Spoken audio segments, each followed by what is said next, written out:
தமிழக வெற்றி கழகத்தை உருவாக்கியது பெண்கள்.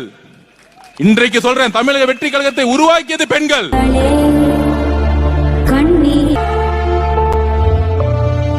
திமுக எப்பயுமே 2வது அடி ஜெயிச்சதா வரலாறே கிடையாது.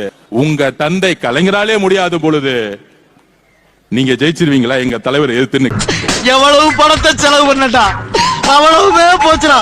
நம்ம கிட்ட கிளாஸ் எடுக்கிறாரு தேர்தல் அரசியலை பத்தி சட்டசபையில வந்து. அன்னைக்கு நான் எந்திரிக்கலான்னு இருந்தேன். அண்ணன் வரும்போதே சொல்லிட்டாரு, இனி ஒன்லி நம்பிக்கை வாக்கெடுப்பு தான், நீங்க நம்ம எல்லாம் பேச வேணாம். பாவம் எலெக்ஷன் டைம்ல தான் பேச முடியல, இப்ப பேசட்டும்.